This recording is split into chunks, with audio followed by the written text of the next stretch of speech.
This is RTV6 News at 11, working for you. Good evening. I'm Amanda Starrentino in the RTV6 studio. Thanks for joining us. And I'm Mark Mullins, bringing you the news from my home as part of RTV6's social distancing effort. First at 11 o'clock here, Indiana's stay-at-home order is now officially extended through May 1st to fight the spread of COVID-19. The announcement comes just days after demonstrators gathered outside of the governor's residence in protest of the restrictions. At today's daily briefing, Governor Eric Holcomb addressed the backlash.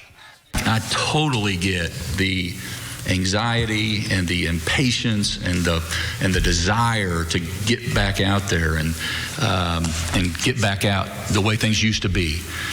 There will be a new normal, and we will get there, and we're on the right path. That's the somewhat frustrating thing is, for the most part in the state of Indiana, we're on the right path. We just announced some progress. We spent all weekend working on responsibly and safely reopening. We want to do this in a smart way, and we'll get there a lot faster if everyone subscribes to the notion that we're in this together.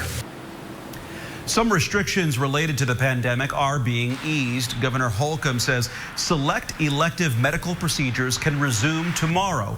Hospitals can do procedures that diagnose, screen, and treat conditions like cancer or heart issues. And now to the latest on the toll COVID-19 is taking on Hoosier lives. More than 64,000 people have been tested for the virus in the state. More than 11,000 have tested positive. And the coronavirus is now blamed for 569 deaths in Indiana. Two recent COVID-19 victims were inmates from Plainfield Correctional Facility, both men in their 60s. Since the pandemic began, we have received multiple messages from people scared for their loved ones who are behind bars.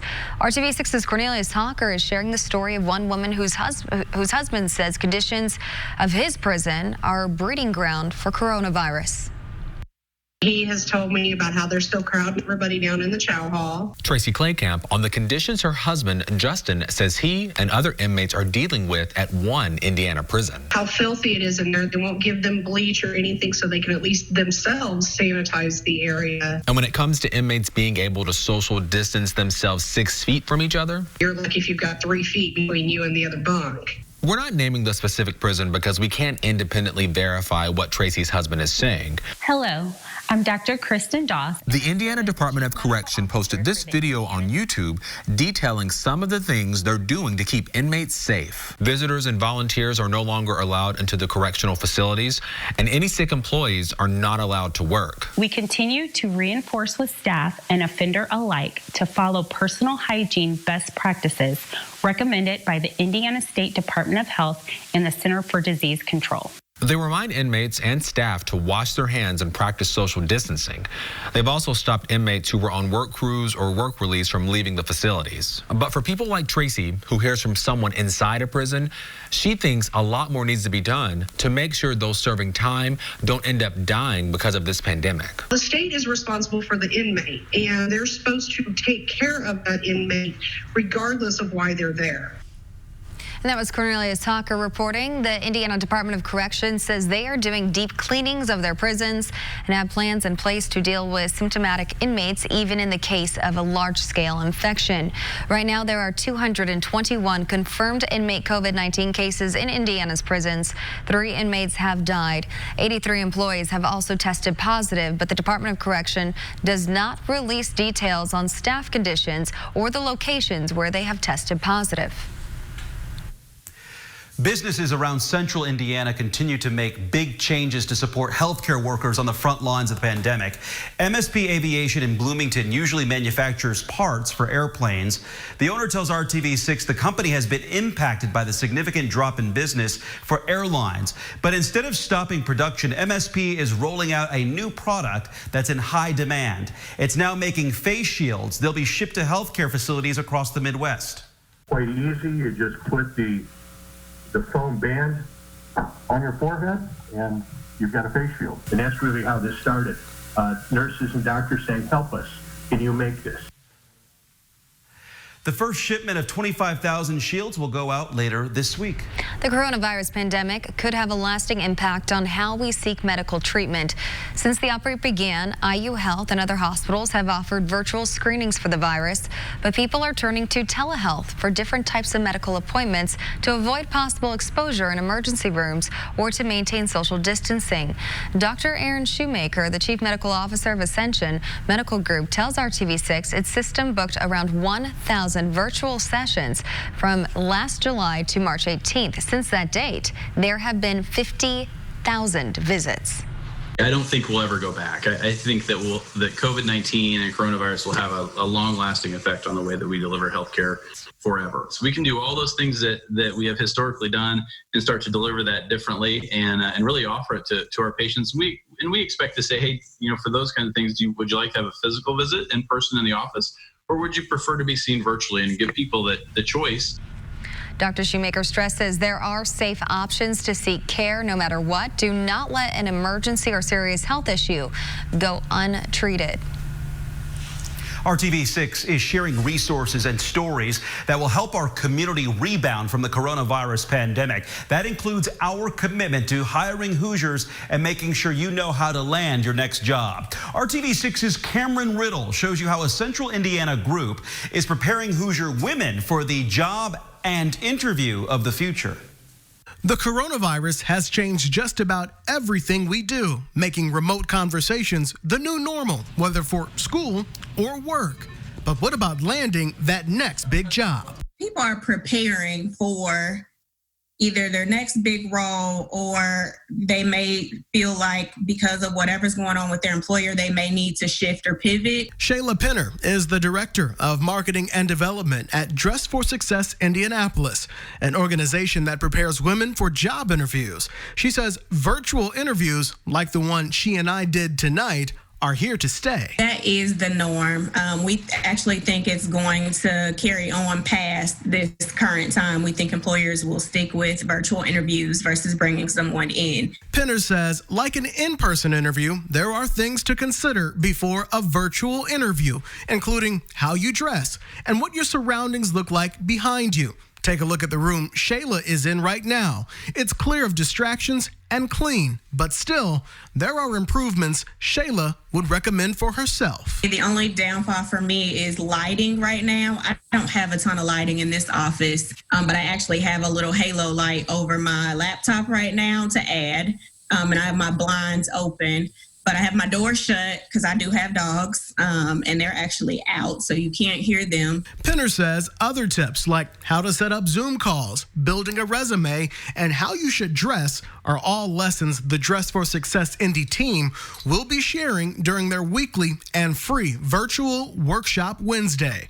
Penner says now is the perfect time to prepare for something new. I think folks are just really trying to prepare, and if you're at home right now, you have, what else better can you do than prepare for whatever that next big move is? Working for you in Indianapolis, Cameron Riddle, RTV6.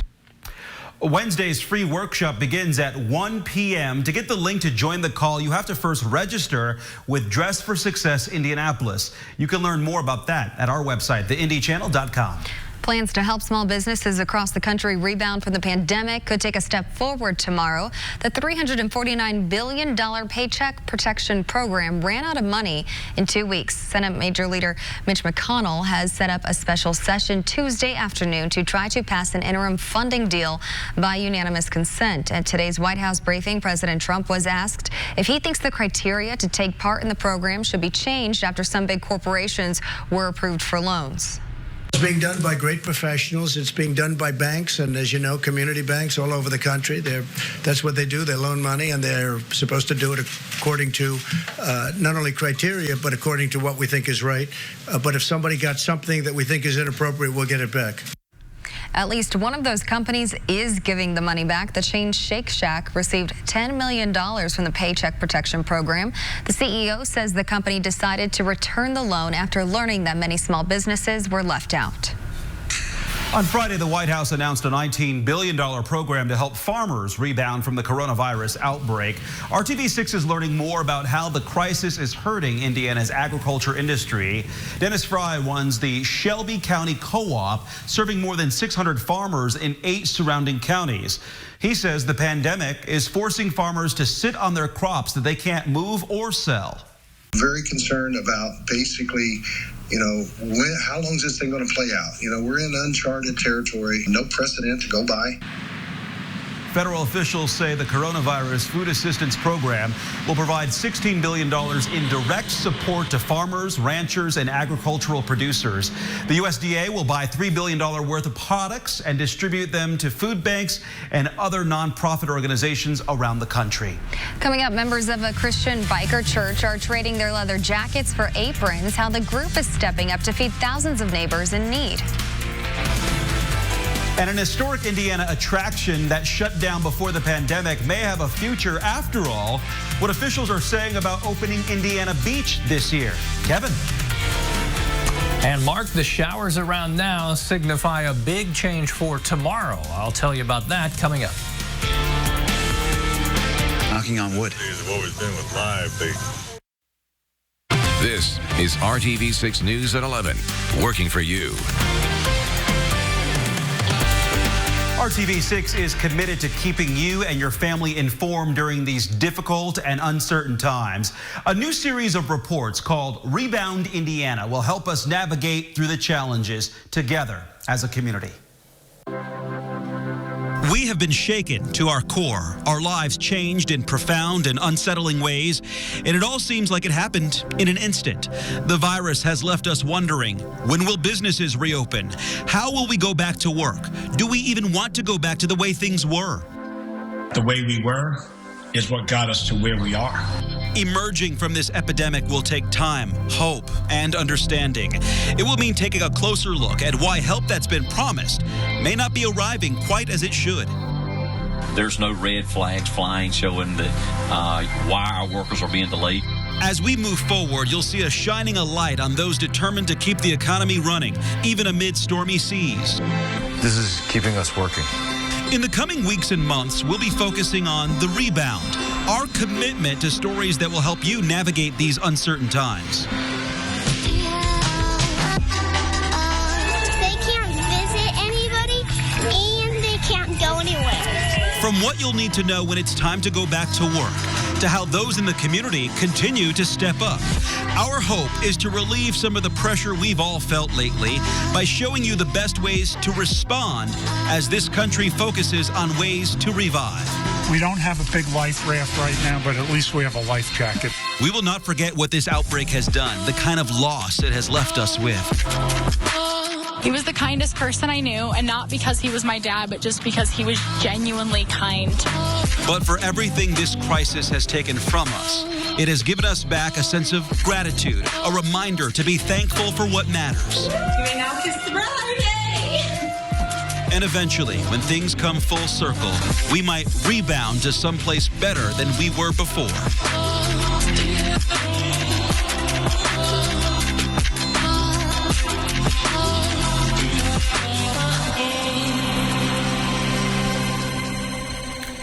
And as part of the Rebound Indiana effort, RTV6 is hosting a virtual forum with the Department of Workforce Development Wednesday evening at 7:30.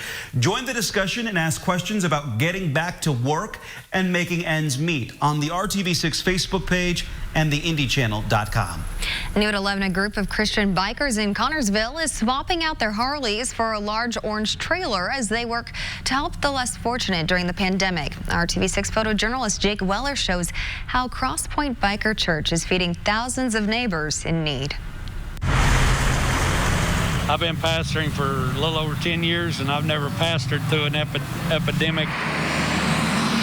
The coronavirus, it kind of got the best of a lot of people. I was working for Ways Out of Home Products. Once this hit, they shut down for good. It closed a lot of factories down, and I just happened to be working in one of them. Since the virus, it's like impossible to try to find something that I can do. It's been a struggle. Most places won't even open their doors to people who are looking for jobs. Thank you so much. And we are a church of love, and we, that's one thing we miss. Ever since we started, I've always told them we're a service church.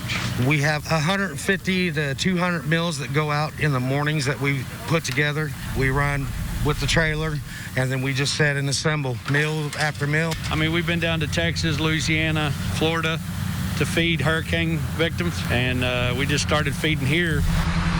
The reason that we do so well is because of God. I'm able to work.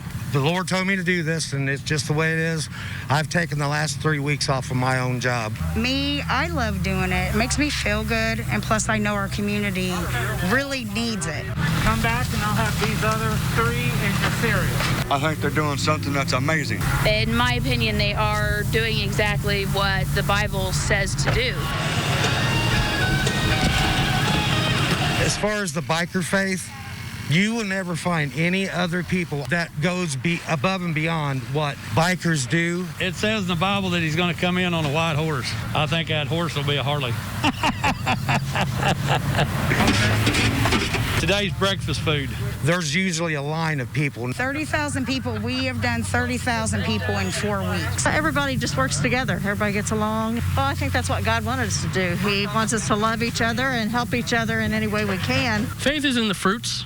And you can see the fruits of their labor. You can see the food that they're passing out. You can see the love that's been prepared. We attribute everything that we do is because God has blessed us and give us a heart for people.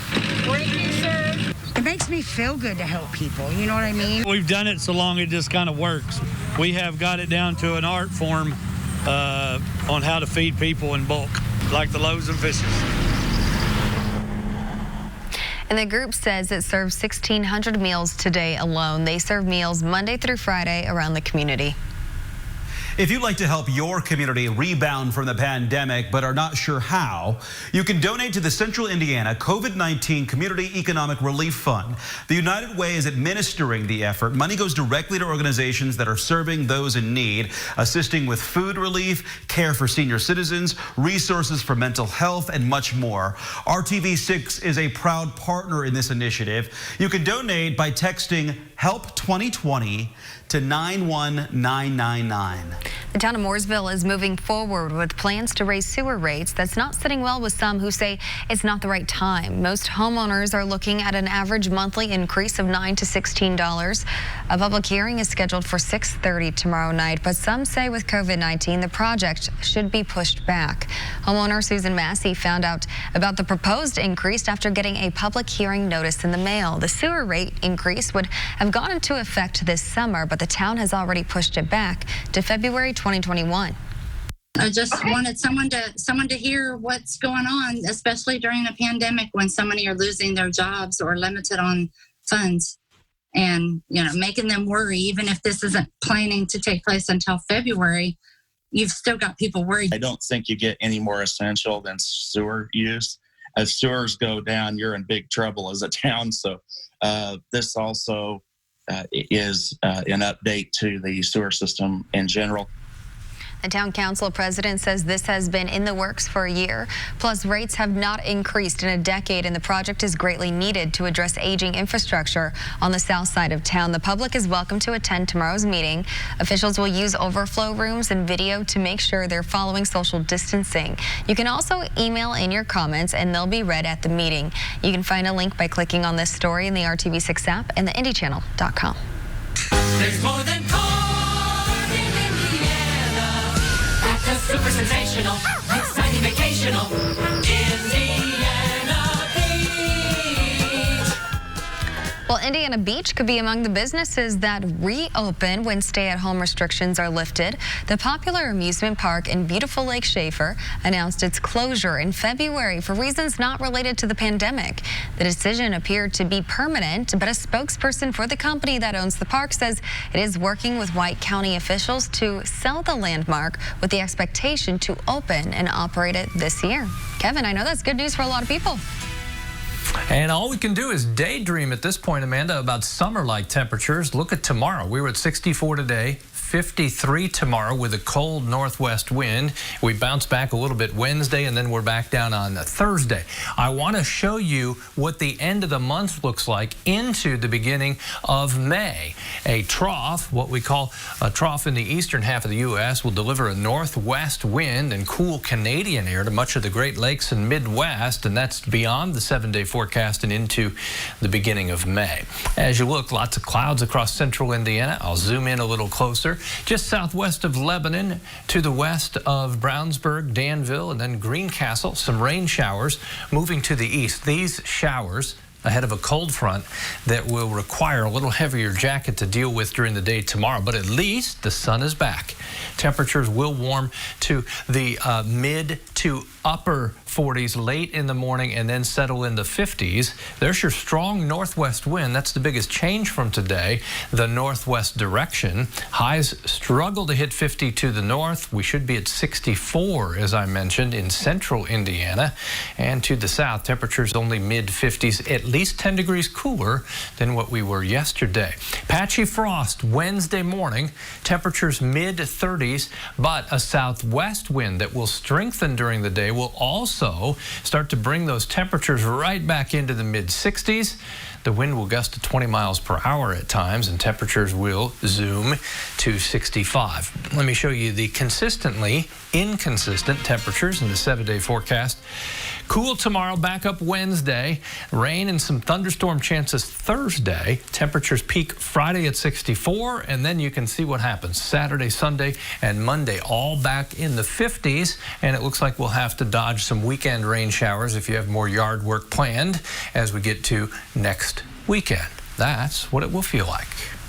Thank you, Kevin. A Central Indiana woman did not let a postponement stop her from running the Boston Marathon. Jen Dyke qualified for the marathon, which would have been today. Instead of extending her training for the rescheduled date in September, she ran her own marathon through Noblesville and Carmel. Her family cheered her on as she ran through a homemade toilet paper finish line.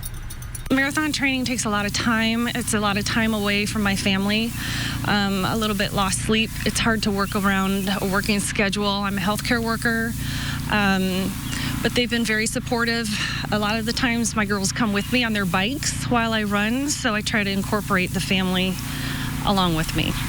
Jen finished in 3 hours and 36 minutes. She still plans on running in the Boston Marathon on September 14th. We will be right back.